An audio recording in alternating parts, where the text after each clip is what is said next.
प्रधानमंत्री नरेंद्र मोदी ने video conferencing के जरिए ग्लोबल आयुर्वेद फेस्टिवल के चौथे संस्करण कार्यक्रम में अपना संबोधन दिया। उन्होंने कहा कि आयुर्वेद पूरे शरीर को सुरक्षित रखता है। आयुर्वेद भारत की संस्कृति और प्रकृति से जुड़ा हुआ है।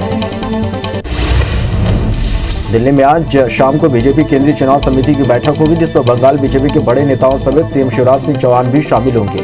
बैठक में 5 राज्यों में होने वाले विधानसभा चुनाव को लेकर रणनीति पर चर्चा होगी और आगामी कार्यक्रमों की रूपरेखा तैयार की जाएगी। पश्चिम बंगाल की सीएम ममता बनर्जी को शुक्रवार शाम अस्पताल से छुट्टी दे दी गई। 2 दिन पहले नंदीग्राम में हुए हादसे के बाद ममता को कोलकाता के एसएसकेएम अस्पताल में भर्ती कराया गया था। अस्पताल की ओर से बयान जारी कर बताया गया कि सीएम ममता के बार-बार अनुरोध करने पर उन्हें छुट्टी दी गई है। कांग्रेस ने पश्चिम बंगाल विधानसभा चुनाव के लिए 30 स्टार प्रचारकों की सूची जारी कर दी। इसमें कांग्रेस के अंतरिम अध्यक्ष सोनिया गांधी, पूर्व प्रधानमंत्री डॉक्टर मनमोहन सिंह के अलावा पार्टी नेता राहुल गांधी, प्रियंका गांधी वाड्रा, सचिन पायलट जैसे बड़े नाम शामिल हैं। कांग्रेस ने पश्चिम बंगाल विधानसभा चुनाव के लिए स्टार प्रचारकों की सूची में पूर्व सीएम कमलनाथ और सीएम भूपेश बघेल के भी नाम शामिल हैं। दोनों ने मध्य प्रदेश और छत्तीसगढ़ में कांग्रेस का नेतृत्व किया, जिसके चलते दोनों को बड़ी जिम्मेदारी मिली है। केंद्रीय गृह मंत्रालय ने म्यांमार से बॉर्डर साझा करने वाले 3 राज्यों नागालैंड, अरुणाचल प्रदेश और मणिपुर को पत्र लिखकर लोगों के अवैध तरीके से घुसने पर सतर्क होने को कहा है। केंद्र सरकार ने कहा कि तीनों राज्यों को किसी भी विदेशी को शरणार्थी का दर्जा नहीं देना चाहिए। केरल विधानसभा चुनाव को लेकर स्थानीय पार्टियों के गठबंधन में सीटों का बंटवारा शुरू हो गया। राज्य में 6 अप्रैल को होने वाले विधानसभा चुनाव में कांग्रेस 140 विधानसभा सीटों में से 91 पर अपने उम्मीदवार उतारेगी और अंतिम लिस्ट रविवार को जारी होने की संभावना है। तमिलनाडु विधानसभा चुनाव के लिए प्रचार अभियान के दौरान एआईएमआईएम प्रमुख असदुद्दीन ओवैसी ने कहा कि एआईएडीएमके अब जयललिता की पार्टी नहीं रह गई, बल्कि दुर्भाग्य से प्रधानमंत्री नरेंद्र मोदी का गुलाम बन गई है। एआईएमआईएम ने 6 अप्रैल को होने वाले तमिलनाडु चुनाव में टीटीवी दिनाकरन के नेतृत्व वाले अम्मा मक्कल मुनेत्र कड़गम के साथ मिलकर चुनाव लड़ने का फैसला किया है। ब्रिटेन के मंत्री लॉर्ड तारिक अहमद ने भी कहा कि भारत में किसानों का विरोध प्रदर्शन उनका आंतरिक मुद्दा और हमें इस पर टिप्पणी नहीं करनी चाहिए। ब्रिटेन के मंत्री लॉर्ड तारिक अहमद ने नई दिल्ली की यात्रा करने वाले हैं। उन्होंने कहा कि भारत ने एक लोकतंत्र के रूप में विरोध प्रदर्शन के अधिकार की गारंटी दी है। ऐसे में कृषि सुधारों को लेकर किसानों का विरोध प्रदर्शन एक मुद्दा है जो पूरी तरह से भारत सरकार का मामला है।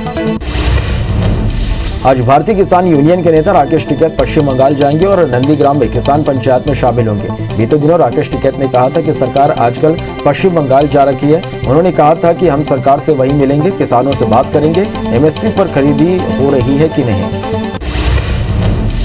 टिकरी बॉर्डर पर कृषि कानूनों के खिलाफ विरोध प्रदर्शन कर रहे किसान रहने के लिए स्थायी घर बना रहे। प्रदर्शनकारियों का कहना है कि आंदोलन की कोई समय सीमा नहीं है और गर्मी का मौसम आ रहा है, इसलिए हम स्थायी घर बना रहे हैं। अभी 25 से 30 पक्के मकान बन चुके हैं। जम्मू कश्मीर के कुपवाड़ा में एक सुदूर इलाके में बर्फबारी के कारण सड़कें बंद होने के चलते सैनिकों के एक गर्भवती महिला को स्ट्रेचर पर लेटाकर कंधे पर रखकर उसे अस्पताल ले गए। इस दौरान सैन्य इलाके को मुश्किलों का सामना करना पड़ा। लोग जवानों की जमकर तारीफ कर रहे हैं। बता दें कि इससे पहले भी इस तरह की तस्वीरें आ चुकी हैं। अंतर्राष्ट्रीय योग दिवस के 100 दिवसीय काउंटडाउन कार्यक्रम में मंत्री किरण रिजिजू ने कहा कि आयुष मंत्रालय ने 6 शहरों में 3 दिवसीय योगा महोत्सव मनाने का फैसला किया है। अहमदाबाद, ईटानगर, नई दिल्ली, भोपाल, पणजी और लेह में 9 अप्रैल से 11 अप्रैल तक योगा महोत्सव मनाया जाएगा। बॉलीवुड एक्ट्रेस कंगना रनौत की मुश्किलें खत्म होने का नाम नहीं ले रही। अब उन पर जालसाजी का मामला दर्ज किया गया। दरअसल किताब Didda the warrior queen of Kashmir के लेखक ने उन पर कॉपीराइट उल्लंघन की शिकायत दर्ज कराई थी। इस पर अदालत के आदेश के बाद मुंबई पुलिस ने कंगना के खिलाफ मामला दर्ज कर लिया है। टीम इंडिया ने इंग्लैंड के खिलाफ 5 टी20 सीरीज का पहला मैच 8 विकेट से गंवा दिया। भारतीय टीम का इस साल का यह पहला टी20 मैच था। इंडिया ने टॉस हारकर पहले बल्लेबाजी करते हुए 7 विकेट गंवाकर 124 रन का लक्ष्य दिया, जिसके जवाब में इंग्लैंड की टीम ने 15.3 ओवर में 2 विकेट गंवाकर 130 रन बनाते हुए मैच अपने नाम कर लिया। जोफा आर्चर को प्लेयर ऑफ द मैच चुना गया। विराट कोहली टी20 मैच में बिना खाता खोले आउट हो गए। वे बतौर कप्तान इंटरनेशनल क्रिकेट में 14वीं बार बिना खाता खोले आउट हुए। अब वे सबसे ज्यादा बार 0 पर आउट होने वाले भारतीय कप्तान भी बन गए। उन्होंने सौरव गांगुली के 13-0 के रिकॉर्ड को पीछे छोड़ दिया। धोनी बतौर कप्तान 11 बार, कपिल देव 10 बार 0 पर आउट हुए थे। राजधानी रायपुर में चल रहे रोड सेफ्टी वर्ल्ड सीरीज में कल खेले गए मैच में वेस्टइंडीज लेजेंड्स को पहली जीत मिली। वेस्टइंडीज लेजेंड्स ने बांग्लादेश लेजेंड्स को 5 विकेट से हरा दिया। आज भारत और दक्षिण अफ्रीका लेजेंड्स के बीच मैच खेला जाएगा।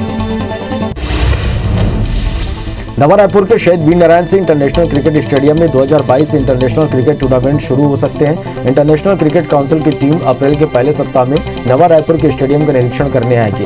इसके बाद अपनी रिपोर्ट तैयार कर आईसीसी को सौंप देगी। आईसीसी के नियमानुसार सभी सुविधाएं स्टेडियम में मिलती है तो अनुमति जल्द मिल जाएगी। सीएम भूपेश बघेल आज दोपहर 2 बजे सिरपुर जाएंगे, जहां वो अंतर्राष्ट्रीय सिरपुर बौद्ध महोत्सव और शोध संगोष्ठी में शामिल होंगे। इससे पहले महासमुंद जिले के सिरपुर में बौद्ध भिक्षुओं के आगमन के साथ अंतर्राष्ट्रीय सिरपुर बौद्ध महोत्सव और शोध संगोष्ठी 2021 का शुभारंभ हो चुका है। कार्यक्रम के मुख्य अतिथि जापान के नागार्जुन सुरई ससाई ने दीप प्रज्वलित कर महोत्सव का आगाज किया। बीजेपी के प्रदेश अध्यक्ष वीडी शर्मा आज ग्वालियर दौरे पर जाएंगे, जहां वो मंडल अध्यक्ष और वरिष्ठ कार्यकर्ताओं की बैठक लेंगे। साथ ही बीजेवाई सम्मेलन में भी शामिल होंगे। V Sharma social media volunteers से भी मुलाकात करेंगे। देश में कोरोना के बढ़ते मरीजों के बीच 24 घंटे में 24,845 नए मरीज सामने आए। देश में कोरोना संक्रमितों की संख्या 1,13,33,000 के पार पहुंच गई। कोरोना से अब तक 1,58,000 मरीजों की मौत हो चुकी है। वहीं संक्रमण के मामले में भारत दुनिया में दूसरे नंबर पर पहुंच गया। देश में 24 घंटे में 19,972 मरीज ठीक हुए।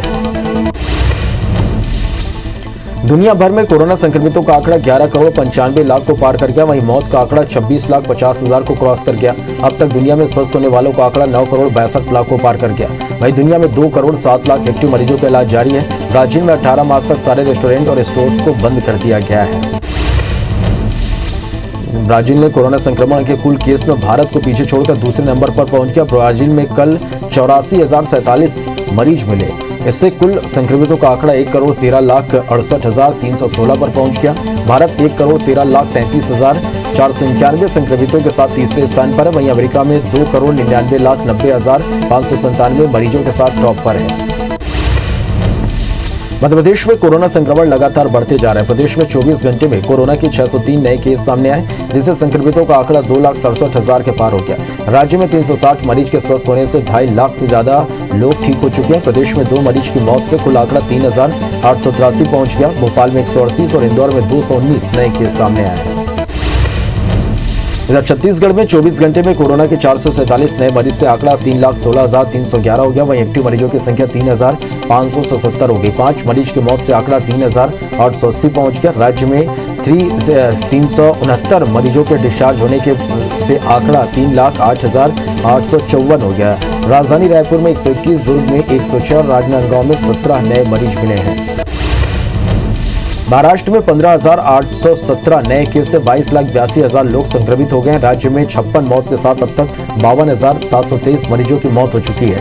प्रदेश में एक्टिव मरीजों का आंकड़ा 1,10,000 को क्रॉस कर गया। पुणे में 3,264 नए केस से कुल संक्रमित 4,33,000 के पार हो गए हैं। नागपुर में बढ़ते मामलों के बीच 15 से 21 मार्च तक लॉकडाउन लगा दिया गया है। आज भोपाल में 50,000 लोगों को टीका लगाने का लक्ष्य रखा गया। 102 केंद्रों पर सुबह 9 बजे से रात 8 बजे तक कोरोना का टीका लगाया जाएगा। बता दें कि पूरे देश में इस समय वैक्सीनेशन का दूसरा फेज चल रहा है, जिसमें 60 से ऊपर वाले लोगों को टीका लगाया जा रहा है। कोरोना के बढ़ते केसों को देखते हुए महाराष्ट्र के कुछ शहरों में प्रशासन को सख्ती करनी पड़ रही है। पुणे में शुक्रवार को 31 मार्च तक के लिए नाइट कर्फ्यू लगा दिया गया। वहीं नागपुर में भी 1 हफ्ते का लॉकडाउन लगा दिया गया। औरंगाबाद में वीकेंड पूरी तरह लॉकडाउन यहां लगाया गया। अकोला में भी शुक्रवार रात 8 बजे से सोमवार सुबह 8 बजे तक लॉकडाउन की घोषणा कर दी गई है। महाराष्ट्र के नागपुर में लॉकडाउन लगने से पहले मार्केट में लोगों की भीड़ लग गई। लोग सामाजिक दूरी के नियमों का उल्लंघन करते हुए दिखाई दिए। दरअसल यहां कोरोना के केस बढ़ने से 15 मार्च से 1 सप्ताह के लिए लॉकडाउन लगने वाला है। लॉकडाउन लगने से पहले लोग सब्जी और अन्य जरूरत के सामान खरीदने के लिए निकल रहे हैं। शुक्रवार को राजधानी रायपुर में हुई मंत्रिमंडलीय उप समिति की बैठक हुई, जिसमें यह फैसला लिया गया कि छत्तीसगढ़ में 1400 रुपए प्रति क्विंटल के हिसाब से धान की नीलामी होगी। 54,000 टन धान की नीलामी होगी। इससे सरकार को 33 करोड़ 34 लाख रुपए का नुकसान होगा। एमपी सरकार की नगरोदय कार्यक्रम को कांग्रेस ने वोटों का उदय बताया, जिसका पर पलटवार करते हुए पीडब्ल्यूडी मंत्री गोपाल भार्गव ने कांग्रेस पर तंज कसा। भार्गव ने कहा कि नगर उदय कार्यक्रम के माध्यम से प्रधानमंत्री आवास की किस्तें हितग्राहियों के खाते में डाली गई और यह काम तो पिछले 4-5 वर्षों से जारी है। IBC 24 की खबर का एक बार फिर असर देखने को मिला। छत्तीसगढ़ के पेंड्रा में मेडिकल बोर्ड की स्थापना के निर्देश स्वास्थ्य संचालक ने जारी कर दिया। 2 प्रभारी डॉक्टरों की नियुक्ति से दिव्यांग जनों को प्रमाण पत्र के लिए भटकना नहीं पड़ेगा। कलेक्टर नम्रता गांधी ने इसकी पुष्टि कर दी। बोर्ड आज से लंबित प्रकरणों को प्राथमिकता से हल करेगा। प्राइवेटाइजेशन के खिलाफ देश भर में बैंक यूनियनों की हड़ताल आज से शुरू हो गई है। अगले 4 दिन तक बैंक बंद रहेंगे। हालांकि हफ्ते के दूसरे शनिवार और रविवार के कारण पहले 2 दिनों का हड़ताल का उतना असर तो नहीं होगा, लेकिन सोमवार और मंगलवार को कामकाज जरूर प्रभावित होगा। हालांकि बैंक प्रबंधन का दावा है कि ATM में कैश की पर्याप्त व्यवस्था रहेगी, जिससे किसी को परेशानी नहीं होगी। परीक्षा के लिए जारी NMC का पालन करवाने के लिए प्रदेश के MBBS छात्रों ने आयुष विश्वविद्यालय के सामने प्रदर्शन किया। प्रदर्शन करने वाले छात्रों का कहना था कि NMC के अनुसार MBBS फाइनल पार्ट 1 की परीक्षा मई 2021 में होना है। इसके बावजूद आयुष विश्वविद्यालय इस परीक्षा को मई की जगह अक्टूबर 2021 में करवा रहा है। वे सभी अन्य राज्यों के छात्रों इससे पीछे हो जाएंगे। बिलासपुर के सरकंडा बहतराई क्षेत्र के सैकड़ों रहवासियों ने पानी की समस्या को लेकर नगर निगम का घेराव कर दिया। विरोध में महिलाएं खाली बाल्टी और बर्तन लेकर निगम पहुंची। रहवासियों की समस्या को देखते हुए महापौर ने जल शाखा के अधिकारियों को जमकर फटकार लगाई और जल व्यवस्था दुरुस्त करने के निर्देश दिए। एंटी माफिया कैंपेन के तहत देवास जिला प्रशासन, पुलिस प्रशासन और नगर निगम की संयुक्त टीम ने भूमाफिया शिवा चौधरी के अवैध कब्जे को हटाया। भूमाफिया चौधरी के 11,000 स्क्वायर फीट सरकारी जमीन को कब्जा मुक्त कराया गया। इसमें मंदिर से जुड़ी दुकानें, 2 मंजिला मकान सहित अवैध सेट को जमींदोज किया गया। बिलासपुर के कोटा निवासी देवानंद से ठगी करने वाले बाबा को पुलिस ने दिल्ली से गिरफ्तार किया। बाबा ने पीड़ित के बेटे को तंत्र मंत्र से ठीक करने के नाम पर 4,15,000 रुपए लिए। पीड़ित को ठगी के एहसास होने पर थाने में शिकायत दर्ज कराई, जिसके बाद पुलिस ने दिल्ली टीम रवाना कर आरोपी को गिरफ्तार कर लिया। कबीरधाम के सहसपुर लोहारा में एक ट्रक ने बाइक सवार को ठोकर मार दी, जिससे बाइक सवार 3 युवकों की घटना स्थल पर ही मौत हो गई। घटना के बाद से ट्रक ड्राइवर फरार हो गया। बताया जा रहा है कि बानो गांव के भरत पटेल अपने 2 रिश्तेदार के साथ बहन का शादी कार्ड बांटने निकला था। इस घटना से घर में मातम पसर गया। पुलिस ट्रक ड्राइवर की तलाश कर रही है। जांजगीर चांपा के अकलतरा रोड के पास बाराती से भरी मेटाडोर पलट गई। हादसे में एक युवक की मौत हो गई, वहीं 4 गंभीर रूप से घायल हो गए, जिन्हें इलाज के लिए बिलासपुर रेफर किया गया। वहीं हादसे में कई लोगों को चोटें आई हैं। इधर पुलिस मामले की जांच में जुट गई है। जांजगीर की नहर में बहे मासूम बच्चे की लाश 24 घंटे बाद सुकली गांव के पास मिली। मृतक SP ऑफिस में पदस्थ कांस्टेबल का भांजा है, जो कोरबा का रहने वाला था और यहां अपने ननिहाल आया हुआ था। फिलहाल पुलिस ने पंचनामा कर आगे की कार्रवाई कर रही है। राजनांदगांव के गंडई में पूर्व नगर पंचायत अध्यक्ष सुनीता ताम्रकार ने आग लगाकर आत्महत्या कर ली। सुनीता मरकाम वर्ष 2000 से 2005 तक नगर पंचायत के अध्यक्ष रहे। उन्होंने आग क्यों लगाई, अभी इसका खुलासा नहीं हुआ। पुलिस जांच में जुटी हुई है। मध्य प्रदेश में शुक्रवार को चक्रवात का असर दिखा। सागर में झमाझम बारिश के साथ ओले भी गिरे। वहीं राजधानी भोपाल में शाम करीब 7 बजे तेज हवा के साथ बारिश हुई। मौसम विभाग के अनुसार अगले 24 घंटे में प्रदेश के कई जिलों में गरज चमक के साथ हल्की बारिश या बूंदाबांदी हो सकती है। इसके अलावा ओले भी गिर सकते हैं। 13 और 16 मार्च से अगले 2 पश्चिमी विक्षोभ के सक्रिय होने की संभावना है। छत्तीसगढ़ की राजधानी रायपुर में देर रात हल्की बारिश और तेज हवाएं चली। अंबिकापुर और पत्थलगांव में मौसम बदलने के बाद रात में बारिश होती रही, जिससे आम और लीची की फसल को नुकसान की संभावना है। पेंड्रा के मरकंटक और वेंकटनगर में न्यूनतम तापमान 15 डिग्री तक पहुंच गया। प्रदेश में मौसम बदलने से लोगों को गर्मी से राहत मिली है।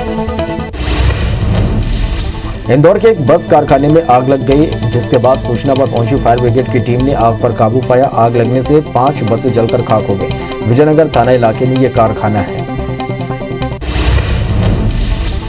होशंगाबाद में शनिचरी अमावस्या के मौके पर श्रद्धालुओं ने आस्था की डुबकी लगाई। पौराणिक मान्यताओं के अनुसार फाल्गुन माह के चलते इस शनिचरी अमावस्या का खास महत्व होता है। साथ ही पुण्य लाभ की प्राप्ति होती है। वहीं सुरक्षा के मद्देनजर प्रशासन ने खास इंतजाम किए।